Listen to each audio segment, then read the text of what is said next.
So, syempre mga kajay, ang inabangan ng lahat, ang It's Tikiman time na. So, syempre, diet ang lola nyo ngayon kasi gabi na. So, ito ngayon niluto kong sayote with a twist at syempre, samahan ko ng Shanghai at syempre may fruits and bread. Kasi, gabi na nga. Sa tinga nila, masama kumain ng marami kapag gabi. Baka bangungutin. Tama, mali? Mali. So, kain tayo mga kajay. O, diba? Ang ganda ng presentation ko para lang akong nasa restaurant. O, diba? Wow, very good naman ang bebe namin. Kumakain ng fish. Masarap ba?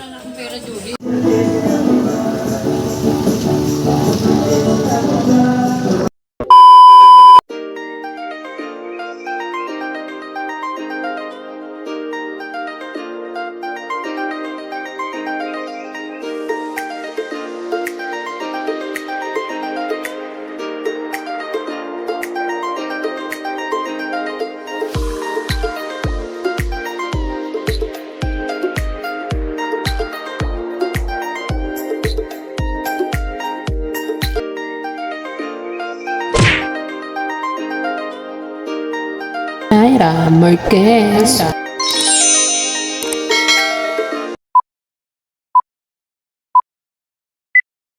What's up mga kajay? Welcome back sa akin channel. Yes, for today's video ngayon ay unang simbang gabi. So, titignan natin kung mabubuo ba natin ng simbang gabi. So, let's go na baka malita ko. Papakita ko yung outfit check sa inyo. So, syempre mga kajay, ito na nga yung outfit ko ngayon. Unang simbang gabi. So, gara na ako doon.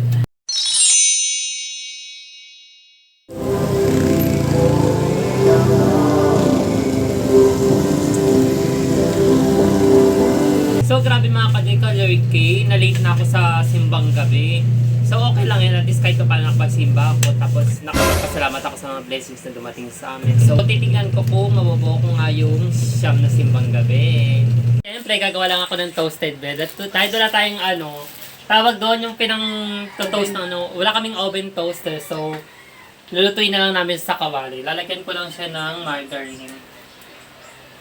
Yan. Tapos, ko siya isasawsaw dito sa may Asan yung pinainit mo? asukal. So, ayan. Para syempre, pang merienda na namin. Thank you so much, Jaja, sa pang merienda.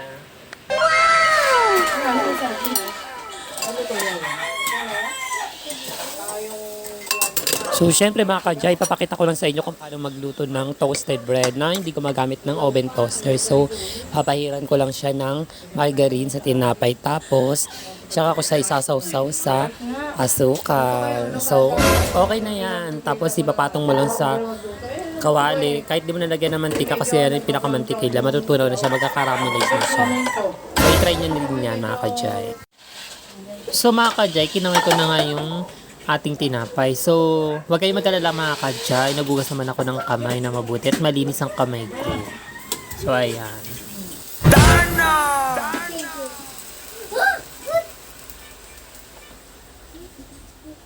So, syempre, luto ng ating toasted bread. Grabe, di ka na siya masunog, oh. Pero yummy yan. Bongga yan. At syempre, it's tikiman time na kasi maga kami matutulog para bukas ang pangalawang simbang gabi. Kaya mag-a-alarm ako. Kailangan makumpleto ko talaga yung simbang gabi. Masarap ba? Hey, baby Aliyah. Ay, baby Raira. Hey, baby Raira. Hey, baby Raira. Ano, masarap ba? Tikman mo nga dali. Ay, very good. So, kain tayo mga kajay. Ang gabi mga kajay, ang sarap. I-try nyo na rin ito sa burger mo. So, magustuhan ito ng mga bagets. So, man, ano masasabi mo sa luto ko? Sarap. At syempre mga kajay, magluluto naman ako ng ginisang sayote with a twist. With a twist siya kasi lalagyan ko siya ng carrot saka kamatis. At syempre lalagyan ko din siya ng kikiam. Yun yung isasawag natin sa ginisang sayote. So, syempre, hukasan ko muna yung ating mga gulay. Ito pala mga kajay yung mga sangkap. Meron tayong sayote, merong bawang, at syempre, andito rin yung sibuyas, kikiam, andyan rin yung carrot, saka yung kamatis. So, syempre mga kajay, hugasan ko lang ating mga gulay. At pagkatapos hugasan, Lulutuin na natin ang ginisang sayote.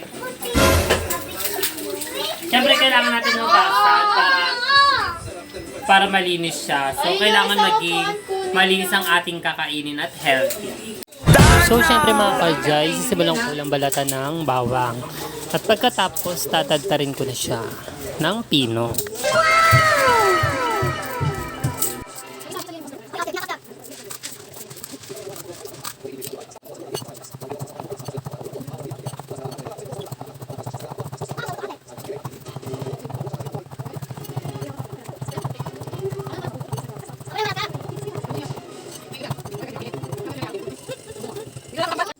At syempre kapag natapos ko ng hiwain at dadtarin ng bawang, susunod ko namang hiwain ng sibuyas. At syempre, hindi ko na siya masyadong tadadtarin.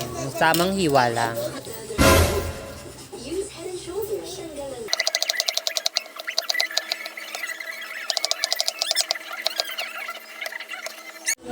At kapag natapos ko ng hiwain ng sibuyas, susunod ko namang hiwain ng carrot. So ang paghiwa ng carrot is pahaba lang.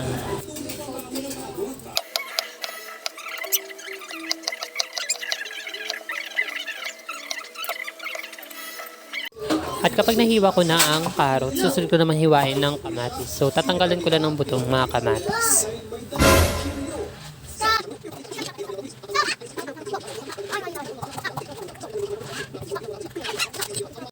At syempre, kapag natapos ko ng hiwain ng kamatis, susunod ko naman hiwain ng sayote.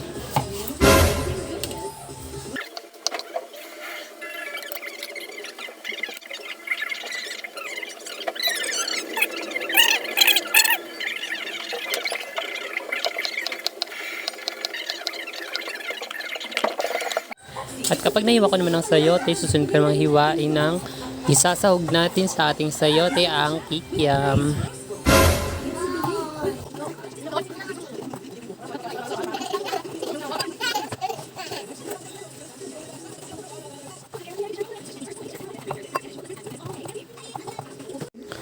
So ayan mga kajay, nahiwa na nga lahat ng sangkap na gagamitin sa ginisang sayote. So ready to cook na siya. At syempre, una natin gagawin ay painitin ng kawali. At kapag uminit ng kawali, susunod naman natin ilagay ang mantika.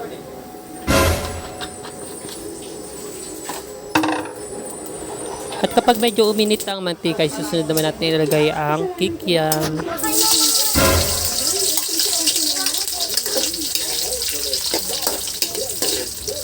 At kapag medyo naluto ng ating kikiam, set aside lang natin siya para mamaya isahog natin sa ating ginisang sayote. So, syempre mga kajay, dito ko na rin higigisa ang ating sibuyas, bawang, at kasama na rin ang ibang gulay sa ating pinagprituhan ng kikiam. So, syempre, unahin ko munang igisa ang bawang. Kapag nagkulay brown na siya, isusud ko naman igisa ang sibuyas.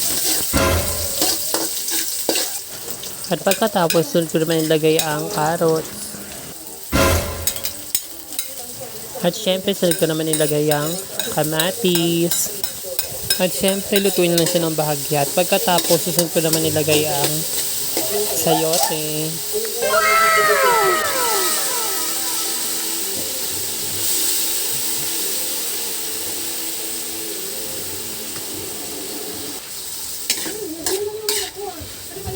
At haluin lang na mabuti. At syempre, susunod ko naman ilagay ang ating sasawagang kikiam. At syempre, lalagyan ko lang siya ng isang mangkok na tubig. At hintayin lang natin kumulo. At kapag kumulo na, saka natin ilalagay ang mga seasonings.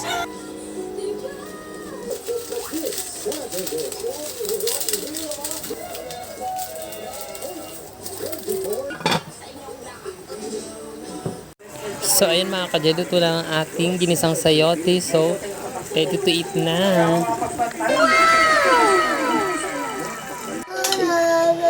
Ay, very good ang ray-ray namin. Kumakain ng gulay. At syempre, habang nag-i-enjoy si mama sa panonood ng TV, kumakain na rin siya. So, syempre mga kajay, ang inabangan ng lahat, ang It's Tikiman time na. So, syempre, diet ang lola nyo ngayon, kasi gabi na. So, ito ngayon niluto kong sayote with a twist. At syempre, samahan ko ng Shanghai, at syempre may fruits and bread. Kasi, gabi na nga. Sabi nga nila, masama kumain ng marami kapag gabi, baka bangungutin. Tama ka eh. Mali. So, kain tayo mga kajay. Ang ganda ng presentation ko, para lang akong nasa restaurant, o, di ba?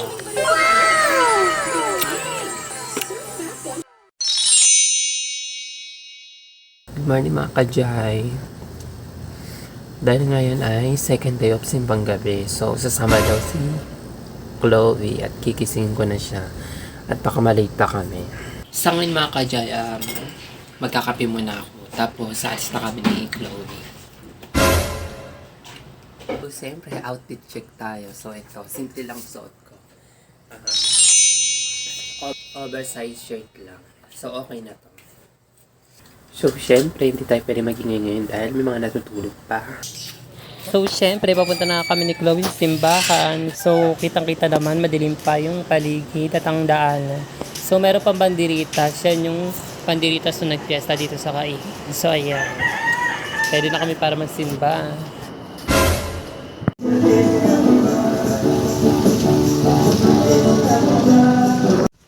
So, syempre mga kadyan, natapos na nga ang simba. So, nakauwi na nga kami ni Ate Chloe sa bahay. So, kakauwi lang namin ni Ate Chloe. Galing sa simbang gabi. So, iiglip muna ulit ako. Kasi maaga pa. So, syempre, kakatapos ko lang umiglip at naligo na rin ako. So, ngayon, bantay muna ako sa mga bagets. Wow, very good naman ang bebe namin. Kumakain ng fish. Masarap ba? Wow! Good morning mga kajay. At syempre, ito na ang ikatlong simbang gabi. So, sana mabuo ko talaga yung siyam na simbang gabi. So, magkasikaso na kami ni Ate Chloe. So, syempre, bago kami umalis, outfit check muna tayo. So, naka-yellow stripe lang muna ako ngayon. For the simple lang muna. Syempre, kailangan lang natin magpabango. Alam niyo na, mga walang ligo. Baka mamaya sabihin, may tatay tayo. So, let's go na.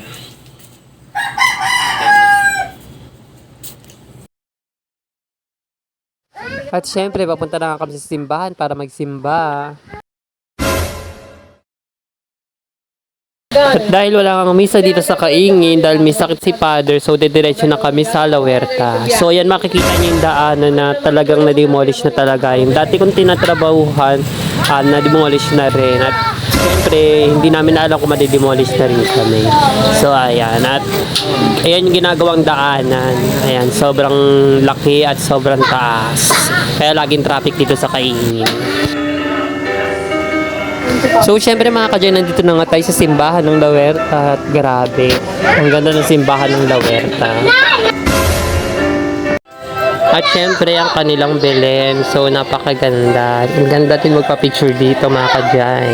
Good morning mga kadyan. At syempre, kakigising ko lang dahil umiglip ako, gawa nga ng konti lang ang tulog ko kanina. So, galing din kami sa simbang gabi kanina, so nakakaloka kasi walang simbang gabi dito sa may Kaingin dahil may sakit daw si Father. So, get well soon sa'yo, Father, para bukas makapag-misa ka na ulit.